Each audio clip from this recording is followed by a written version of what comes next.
देखो बच्चों, आज हम आपके सामने जो है इकोनॉमिक्स का चैप्टर 2 राज्य एवं राष्ट्र की आय जो है वो पढ़ाना चाहते हैं। और आज जो है पूरा चैप्टर का जो इम्पोर्टेंट टॉपिक है, इम्पोर्टेंट नहीं समझिए बल्कि पूरा टॉपिक जो है हम लिख दिए हैं, इतना समझ लो चैप्टर कंप्लीट। तो पहला चीज़ जो हमको समझना है वो आय समझना है। क्या समझना है? आय यानी इनकम, है ना। आय मतलब कमाई, आय मतलब सिंपल भाषा में बोले तो क्या चाहिए? कमाई, कितना कमा रहे हो, आय, है ना। तो इसका जो है डिफिनेशन इस तरह से आप दे सकते हैं कि जब कोई इंसान शारीरिक या मानसिक काम करता है, शरीर से या दिमाग से जो काम करता है और उसके बदले में जो उसको पैसा मिलता है उसको आय बोलते हैं। क्या बोलते हैं उसको? आय बोलते हैं। समझ गया अच्छा से? कोई भी इंसान वो शारीरिक या मानसिक रूप से जो काम करता है और उस काम के बदले जो उसको पारिश्रमिक मिलता है वही क्या कहलाता है? आय कहलाता है। क्या कहलाता है वो? आय कहलाता है। आय समझ गया अच्छा से? दूसरा टॉपिक जो है वो है बिहार की आय। तो बच्चों, बिहार की आय जो है ये 2009 के रिपोर्ट के अनुसार गरीबी में दूसरे नंबर पर है। गरीबी में दूसरे नंबर, पहले नंबर पर उड़ीसा है। यानी बिहार की आय बहुत कमज़ोर है। यानी ये अमीरी में नहीं बल्कि गरीबी में दूसरे नंबर पर है, पहले नंबर पर जो है उड़ीसा है। तो बिहार की आय जो है वो अत्यंत दयनीय है, कोई आय उसकी ठीक ठाक नहीं है। यहाँ पर रोजगार के अवसर अच्छे ढंग से उपलब्ध है नहीं, यहाँ तक कि ज़्यादातर लोग बेरोजगार पाए जाते हैं। जब बेरोजगारी पाया जाएगा तो पैसा कहाँ से आएगा? इसीलिए बिहार की जो आय है वो दयनीय है। अगला है राष्ट्रीय आय। क्या है? राष्ट्रीय आय। राष्ट्रीय आय का मतलब होता है कि देश में एक साल के अंदर जो भी कमाई अर्जित हुआ, जो भी धन प्राप्त हुआ, है ना, तो उसे क्या कहते हैं? राष्ट्रीय आय कहते हैं। यानी वर्ष भर में किसी देश में अर्जित आय की कुल मात्रा को राष्ट्रीय आय कहते हैं। यानी एक साल में जितना भी देश को इनकम हुआ, चाहे वो किसी रूप में हुआ हो, उसको क्या बोलते हैं? राष्ट्रीय आय बोलते हैं। ठीक है। इसके बाद है जीडीपी। जीडीपी का पूरा नाम होता है ग्रॉस डोमेस्टिक प्रोडक्ट। इसको अगर हिंदी में बोलेंगे तो सकल घरेलू उत्पाद। सकल घरेलू उत्पाद। तो यह प्रोडक्ट से संबंधित है। यानी एक साल के अंदर, यानी एक साल में देश में जितने भी प्रोडक्ट बने हैं, क्या हुए हैं? बने हैं, उसी को क्या बोलते हैं? जीडीपी। यानी कोई भी सामान बनता है, जैसे ये मार्कर भी है तो ये प्रोडक्ट है। बहुत सारा प्रोडक्ट बनता है हमारे देश में, तरह तरह का प्रोडक्ट बनता है। तो उसका उत्पादन कितना हुआ है, उसका उत्पादन कितना हुआ है ना, तो उसी को हम क्या बोलते हैं? जीडीपी। क्या बोलते हैं उसको हम? जीडीपी। समझ गया अच्छा से? इसी को थोड़ा सा जो किताब में जो जिस तरह का परिभाषा लिखा हुआ है किसी देश में किसी दिए हुए वर्ष में वस्तुओं और सेवाओं की जो कुल मात्रा उत्पादित की जाती है, यानी पैदा की जाती है, उसे सकल घरेलू उत्पाद कहते हैं, यानी ग्रॉस डोमेस्टिक प्रोडक्ट कहते हैं, यानी जीडीपी कहते हैं। समझ गए? अगला है जीएनपी। क्या है ये? GNP, gross national product. क्या है? Gross national product. यानी इसको अगर हिंदी में कहेंगे तो सकल राष्ट्रीय उत्पाद। क्या कहेंगे इसको? सकल राष्ट्रीय उत्पाद या उत्पादन। ये क्या है कि देखो बच्चों, जितने भी वस्तु का उत्पादन हुआ है, जितने भी वस्तु का उत्पादन हुआ है, यानी जीडीपी जितना भी हमारा बढ़ा है, अब उसका मौद्रिक मूल्य निकालते हैं। मौद्रिक मूल्य का मतलब होता है कि उसका रुपया में वैल्यू निकालते हैं। क्या निकालते हैं? पैसा में उसका वैल्यू निकालते हैं। जैसे एक कलम है, सपोज करो इसका 25 रुपया है, तो 100 कलम बना तो कितना हो गया, 25 गुने 100 यानी 2500, है ना। तो यानी टोटल वस्तुओं या सेवाओं के उत्पादन के मौद्रिक मूल्य को क्या बोलते हैं, जीएनपी बोलते हैं। क्या बोलते हैं इसको, जीएनपी यानी ग्रोस नेशनल प्रोडक्ट बोलते हैं। समझ गए, कोई दिक्कत। अब है एनएनपी।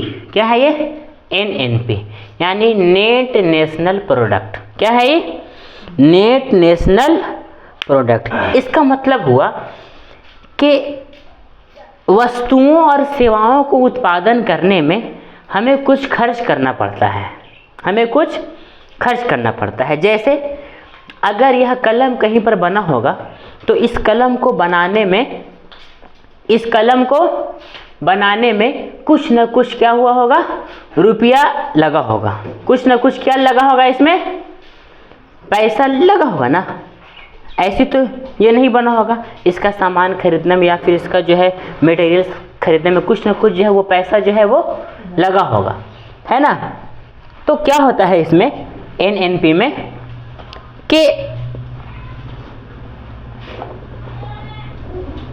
राष्ट्रीय उत्पादन में यानी नेशनल लेवल पर उत्पादन करने में, जो भी उत्पादन करने में उसमें जो खर्च होता है, लागत होता है, उसको घटा देते हैं, उसको हम घटा देते हैं। और फिर घटाने के बाद जो हमारा पैसा निकलता है, मौद्रिक मूल्य निकलता है, उसी को बोलते हैं एनएनपी यानी नेट नेशनल प्रोडक्ट। जैसे सपोज करो कि हम ये कलम बना रहे हैं, कलम बनाने में हमारा खर्चा निकल गया 5 रुपया, है ना, खर्चा लगा इसमें 5 रुपया। मान लो अब फिर यह कलम हम बेच रहे हैं 25 रुपये में, तो हम 25 में से 5 घटाएंगे, क्या बचेगा 20। तो 20 से क्या हुआ, वो हमारा नेट नेशनल प्रोडक्ट हुआ, है ना। यानी खर्चा को घटा दो तो वही होता है क्या, नेट नेशनल प्रोडक्ट। अब है भारत में राष्ट्रीय आय की गणना। तो बच्चों भारत में सबसे पहले राष्ट्रीय गणना जो किया गया था वो 1868 ईस्वी में, 1868 में, यानी 1868 ईस्वी में, 1868 ईस्वी में पहली बार राष्ट्रीय आय की गणना किया गया था। और किनके द्वारा किया गया था, दादा भाई नौरोजी। किसके द्वारा, दादा भाई नौरोजी के द्वारा जो है वो राष्ट्रीय आय की गणना किया गया था। और उस समय जो प्रति व्यक्ति आय निकाला गया था, उस समय जो प्रति व्यक्ति आय निकाला गया था वो प्रति व्यक्ति आय 20 रुपये निकाला गया था। यानी प्रति व्यक्ति आय कितना निकाला गया था, 20 रुपये।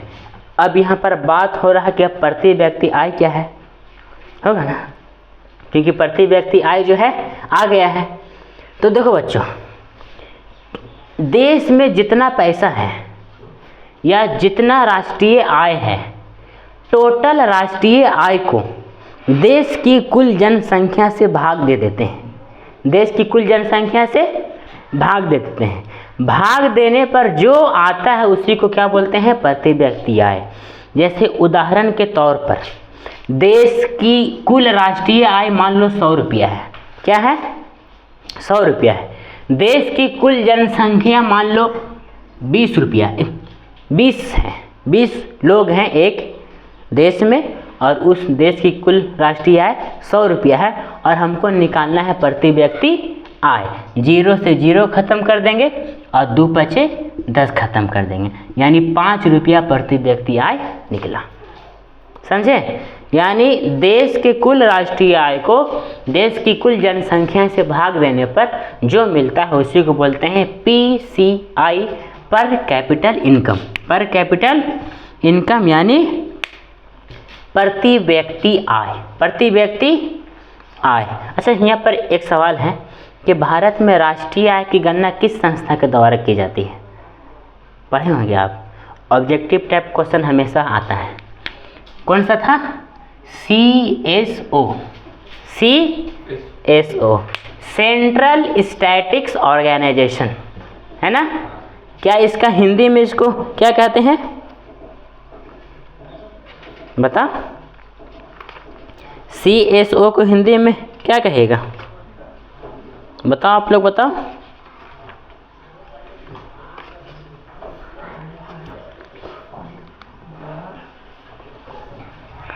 बताओ ना, नहीं पता। केंद्रीय सांख्यिकी संगठन, क्या कहेंगे, केंद्रीय सांख्यिकी संगठन, केंद्रीय सांख्यिकी संगठन, समझ रहे हो ना, केंद्रीय सांख्यिकी संगठन। अब देखो बच्चों, अगला टॉपिक जो है वो क्या है, राष्ट्रीय आय की गणना, राष्ट्रीय आय की गणना। तो बच्चों राष्ट्रीय आय की गणना जो की जाती है वो दो विधि से की जाती है। कितनी विधि से, दो विधि से। एक होता है उत्पादन गणना विधि, क्या होता है, एक उत्पादन गणना विधि, और एक होता है आय गणना विधि। क्या होता है, एक आय गणना विधि और उत्पादन गणना विधि। उत्पादन गणना विधि का मतलब आप समझ सकते हैं कि देश में कितना प्रोडक्ट उत्पादन हो रहा है, उत्पादन गणना विधि। आय गणना विधि में इनकम कितना आ रहा है ना, आय कितना आ रहा है, इनकम गणना विधि। अब बच्चों देखो लास्ट टॉपिक है कि राष्ट्रीय आय की गणना करने में कठिनाई, है ना, राष्ट्रीय आय की गणना करने में कठिनाई। देखो बच्चों राष्ट्रीय आय की गणना करना इतना आसान है नहीं, है ना। हम लोग तो एक तो घर का हिसाब नहीं रख पाते हैं, तो पूरे देश का हिसाब रखना ये पॉसिबल है नहीं। तो इसके लिए बहुत कठिन होता है और फिर बहुत सारी कठिनाइयों का सामना करना पड़ता है, जिसमें मुख्य कठिनाई जो है वो है 3। क्या है, 3, यानी राष्ट्रीय आय की गणना करने में मुख्य कठिनाई जो है वो 3 है। कितने हैं, 3 है। पहला है आंकड़ों को एकत्र करने में कठिनाई, मतलब आंकड़ा आप लाएंगे कहाँ से, उसको जमा करो, है ना, ये बना, ये इतना कमाई हुआ, ये इतना, ये हुआ, मतलब आंकड़ा को जमा करना है, पहली कठिनाई। दूसरा है दोहरा गणना की संभावना। कभी कभी ऐसा होता है कि कोई चीज़ डबल जो है गिना जाता है, तो ये भी एक प्रॉब्लम है, दोहरी गणना की कठिनाई। और तीसरा है मूल्य के मापन में कठिनाई, मतलब उसके कीमत के मापने में कठिनाई होते हैं। तो राष्ट्रीय आय की गणना करने में मुख्य रूप से 3 कठिनाई होती है। कितनी कठिनाई होती है, 3 होती है। पहला आंकड़ों को जमा करने में कठिनाई, दूसरा दोहरा गणना की संभावना, डबल न गिना जाए, तीसरा मूल्य मापन में कठिनाई, है ना। तो ये आपका था चैप्टर, बस यही इतना चीज़ आप कंप्लीट कर लो, ये अर्थशास्त्र का दूसरा चैप्टर आपका कंप्लीट हो जाएगा, कोई दिक्कत नहीं है। बस अब जो है इसका क्वेश्चन कंप्लीट करवा देंगे, ठीक है।